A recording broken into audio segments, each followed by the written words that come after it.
Assalamualaikum warahmatullahi wabarakatuh. Kami dari kelompok yang beranggotakan, saya Muhammad Ferdin, ada Hanil Zain Nisa, dan ada Muhammad Fauzi Akbar, sama Muhammad Rizky Syahputra. Kami ingin menjelaskan tentang e-commerce for craft. Adapun daftar isi, yang pertama itu ada kenapa harus kerajinan, yang kedua produk yang dipasarkan, yang ketiga model bisnis, yang keempat ada pangsa pasar, dan yang kelima ada marketing dan strategik, dan yang enam ada kebutuhan yang diperlukan. Yang ketujuh adalah sumber profit dan cost. Yang delapan ada kesimpulan. Nah, sebenarnya kenapa sih harus kerajinan? Misalnya dari berita di samping itu kita bisa lihat bahwa ada seorang penjual pengrajin perunggu. Nah, di situ dia kerajinannya itu nggak laku gitu. Dan juga di berita bawahnya itu ada perajin anyaman bambu. Itu sepi dan uh, pembelinya sepi dan ordernya juga sepi.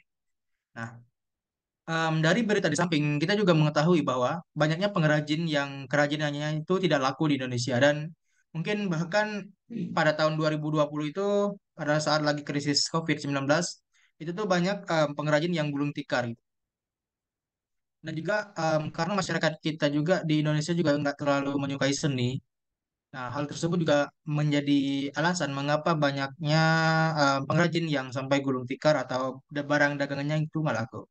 Nah, sebaliknya banyak kerajinan dari Indonesia itu yang memiliki banyak peminat di luar negeri gitu, terutama daerah Eropa, Amerika, Jepang, dan Cina, seperti kerajinan rotan, ukiran kayu, logam, dan lainnya. Dan bahkan untuk data nilai ekspor tahun 2021 itu sebesar 916 juta dolar dan pada tahun 2022 itu meningkat jadi 949 juta dolar. Nah, dari sini tuh kita bisa kesimpulin bahwa tingginya produksi itu tidak dibagi dengan segmentasi pasar yang pas. Nah, ini data memperkuat bahwa orang luar itu sangat menyukai kerajinan dari Indonesia. Nah, di sini tuh nilai ekspor pada tahun 2020 itu pada saat lagi krisis itu sebesar 826 juta dolar dan pada tahun 2021 itu meningkat menjadi 916 juta dolar dan pada tahun 2022 itu sebesar 949 juta dolar. Nah, dari data di sini dari data ekspor kerajinan Indonesia itu tiap tahunnya itu bahwa selalu meningkat gitu. Dan tentunya berarti apa ya? hmm, Orang luar tuh me- sangat tertarik gitu dengan kerajinan Indonesia. Nah, adapun produk yang dipasarkan di e-commerce craft yaitu ada kerajinan anyaman, kerajinan ukir, kerajinan kulit, kuningan, batik, furnitur, rotan, dan seluruh kerajinan. Nah, adapun model bisnis yang akan diterapkan yaitu yang pertama itu kita menggunakan sistem indirect sales. Jadi kita bukan pemilik atau bukan yang ngebikin si produk. Jadi kita tuh kayak cuman perantara gitu. Nah, itu model bisnis yang pertama itu kita ada pasti B2B. Jadi untuk step pertama membangun e-commerce kita itu kita tahap awal itu menggunakan B2B. Jadi kita bekerja sama dengan pengrajin, kita juga menjualnya keluar. Kita ya simpelnya itu kita menjadi eksportir lah untuk pertama kalinya itu. Nah, habis eksportir kita udah mulai kita juga mulai mencoba ke B2C. Jadi kita kayak melakukan ekspor tadi B2C. Habis itu kita juga bisa sedikit demi sedikit untuk menerapkan sistem C2C atau consumer ke consumer. Jadi kita bisa menerapkan consumer consumer itu kayak si Shopee atau Tokopedia gitu. Jadi itu tapi khusus kerajinan. Sebenarnya udah ada kayak e-commerce buat gitu, tapi Etsy masih memiliki banyak kekurangan gitu. Jadi kita bisa menampilkan lebih lebih apa ya? Produknya lebih bagus lagi. Habis itu kita juga bisa menerapkan buat C2B atau consumer to business. Jadi si pihak em, konsumen dia bisa memberikan sebuah request gitu buat kerajinan yang pengen dia desain gitu. Itu juga bisa menggunakan sistem C2B. Oke, oke Pasang lanjut. pasar. Genrenya adalah kerajinan dekoratif, dekoratif rumah, lain sebagainya. Kerajinan model, aksesoris mode, kerajinan anak-anak, kerajinan seni, kerajinan yang menampilkan seni, seperti patung dan karya seni lainnya. Produknya adalah kerajinan dari kertas, kerajinan dari kayu, kerajinan tekstil, kerajinan logam. Geografisnya yaitu pangkal pasar lokal, pasar pangkal regional, pasar pangkal internasional, di mana pada e-commerce kami lebih berfokus untuk pangkai internasional untuk konsumen luar negeri dan daerah lokal maupun regional di luar negeri. Transportasi dan ekspedisi, pengiriman dan penawaran sebagai macam metode pengiriman dari yang tercepat tapi mahal maupun lambat tapi murah. Reguler, cepat, gratis. Marketing and strategis. Bermitra, menjalin kerjasama dengan pengrajin atau seniman. Selain itu, kita juga bekerja sama dengan jasa penyediaan logistik untuk membantu mengirim barang tentunya dengan harga yang lebih murah. Informatif, selalu menyediakan informasi yang jelas tentang kerja seni dan detailnya seperti menyediakan foto maupun video. Bahkan kita juga menambahkan mode VR dan informasi lainnya secara lengkap untuk memudahkan pelanggan mengkonsumsi produk, eh, mengkurasi produk, memilih produk atau lebih membuat produk selain sebaik mungkin melalui ekspedisi pelanggan. Hal tersebut nantinya akan berkaitan dengan poin kepuasan. Kepuasan selalu berusaha untuk meningkat kepuasan pelanggan. Oleh karena itu, kita harus baik menjaga poin lainnya seperti kualitas produk, informasi, dan lainnya.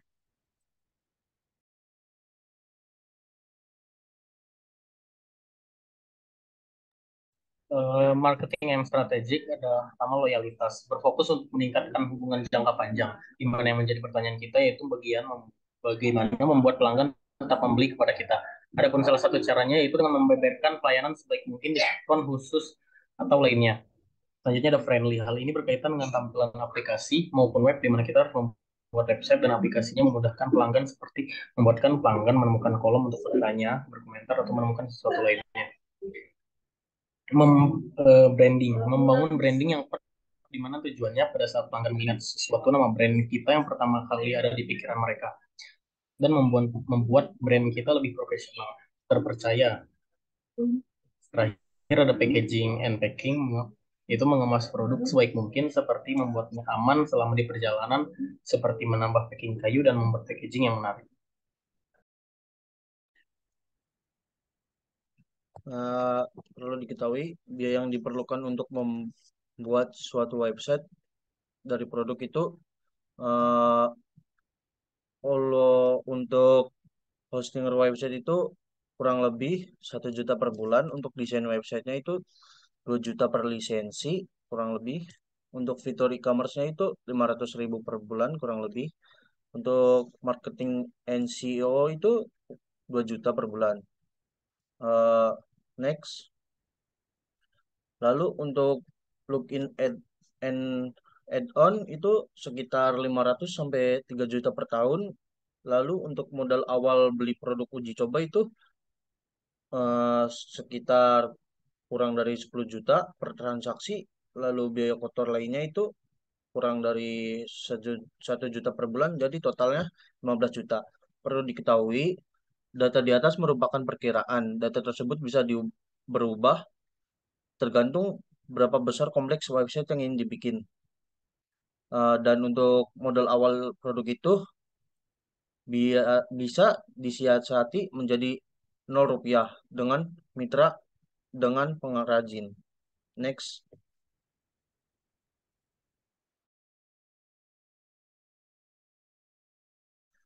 Lalu ada sumber Oke, profit. adapun sumber profit, Saya Jaffer. Lalu ada sumber profit.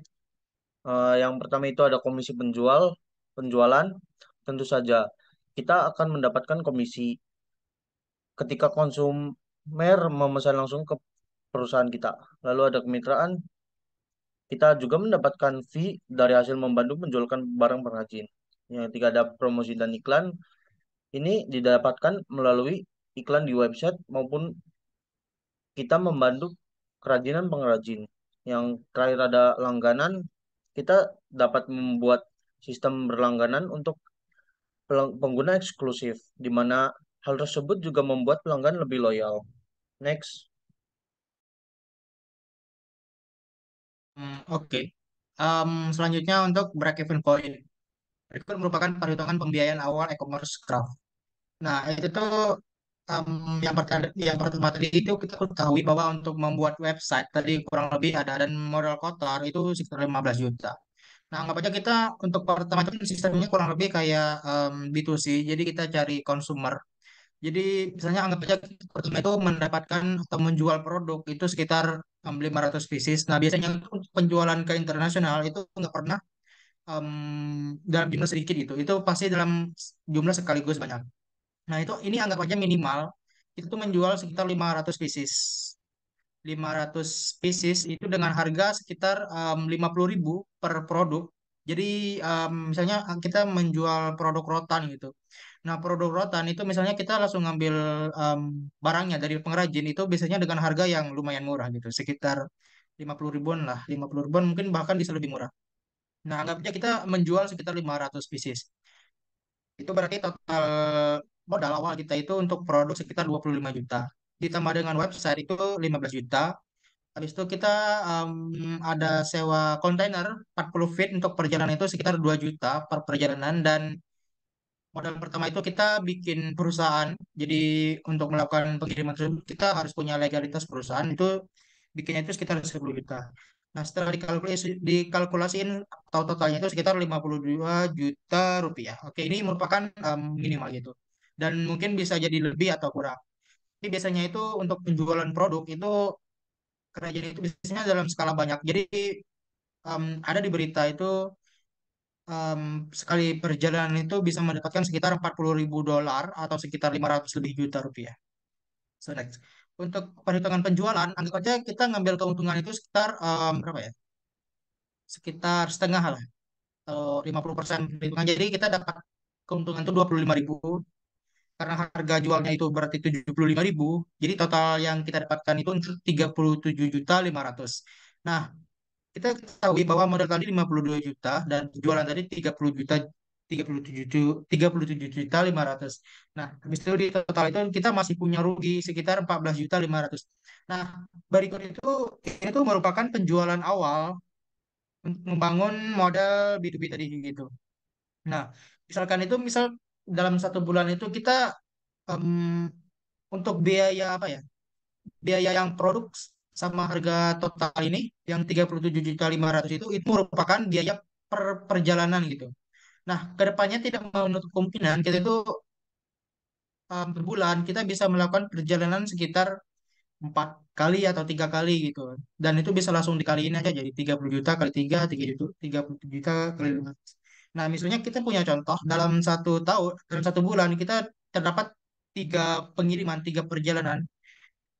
Jadi ditotalin dalam 1 bulan itu berarti kita yang kita dapatkan ini sekitar 112.500. Jadi sebenarnya pada perjalanan kedua atau ya minggu kedua lah, minggu kedua atau minggu ketiga sebenarnya kita udah balik modal. Sebenarnya udah balik modal, tinggal fokus untuk ngembangin dari situnya lebih lebih apa ya, lebih expert gitu. Lebih masuk ke model situ C atau maupun situ B gitu. Nah, jadi kenapa bisa di minggu kedua kita udah bisa apa ya? Udah bisa balik modal, udah bisa mencapai BP karena di minggu kedua itu kita udah nggak ada biaya buat bangun bangun PT atau biaya bangun website gitu. Paling buat pengembangan doang gitu, pengembangan website ataupun menambah fitur-fitur lain gitu. Jadi pada um, apa ya? Perjalanan kedua itu atau bulan pertama itu sebenarnya nggak terlalu lagi sih. Jadi sebenarnya jadi intinya itu pada perjalanan kedua kita sudah mencapai BP gitu. Itu simpelnya. Jadi pada perjalanan kedua itu kita udah dapat untung sekitar 75 juta. 3, 6, 7, 6, 4. Sebesar 65 juta. Udah balik. Nah, kesimpulan. Kesimpulan itu untuk membangun bisnis e-commerce craft itu kita tidak bisa langsung sekaligus gitu. Jadi kita harus secara bertahap, dimulai dari kecil dulu. Kita apa ya, survei ke pengrajin-pengrajin, habis itu kita bangun circle networking, habis itu kita bangun mitra dengan forwarder atau jasa pengiriman lainnya. Kita juga bisa em, bangun mitra dengan orang di luar negeri gitu yang memiliki apa ya, satu negara gitu. Jadi biar lebih mempermudah gitu. Ya, mungkin Itu aja sih dari presentasi kita. Mungkin jika ada salah, kami minta maaf. Terima kasih. Wassalamualaikum warahmatullahi wabarakatuh.